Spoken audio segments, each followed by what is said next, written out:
Claire. Donc tu disposes de 5 minutes. 5 minutes. Oh là là. Et tu auras droit après à un droit de réponse d'1 minute. Et tu peux y aller. La femme chaste est celle dont personne n'a voulu. Serait-ce un simple subterfuge, une simple excuse des femmes de petite vertu pour pousser à la raison et à la folie et à la raison les ingénus? Une invitation à un carpe diem assidu, une légèreté biscornue? Pire, une baillerie trailer-veilleur cocu? Les femmes ont envie de baiser. Voilà ce que ça veut dire. Excusez-moi, monsieur le jury, il s'agit de choquer pour éveiller un peu l'attention d'un public souvent blasé. Derrière cette phrase, c'est toute la question de la sexualité qui se pose. Ceux qui pensent que les hommes sont des conquérants, des don-juans et que les femmes ce n'est pas le cas, ont juste un siècle de retard. Fondamentalement, dire que la femme n'a pas de désir, mais quelle méconnaissance de la femme! Les femmes ne veulent pas renoncer à la sexualité, parce que la sexualité, c'est comme manger une religieuse au chocolat. Un plaisir envoûtant, intense, une émotion à l'état pur. Mais un peu de sérieux, avant de se lancer dans un féminisme acharné, revenons à la définition. Qu'est-ce que la chasteté? La chasteté consiste à s'abstenir de toute pratique, de toute pensée jugée immorale, contraire à la morale. Les pratiques, je veux bien, mais les pensées, vous n'y songez? Qui dans cette salle n'a jamais imaginé fouetter Peter O'Connor?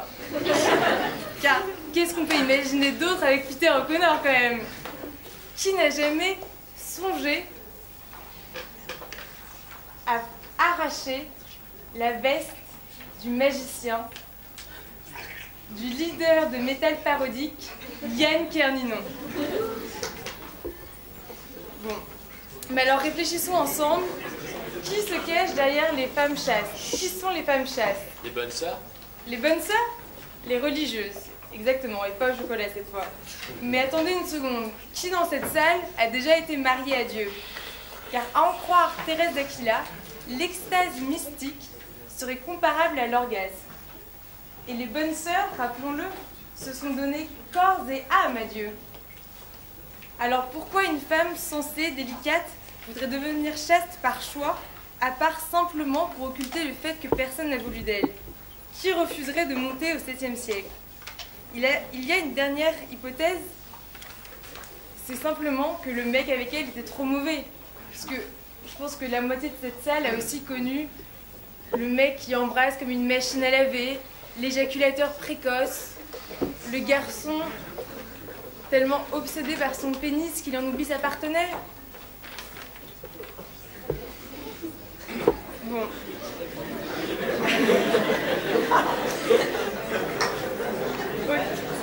Ok. Les femmes comme les hommes aiment être illusionnées. On n'a pas eu besoin de Madame Bovary pour s'en apercevoir.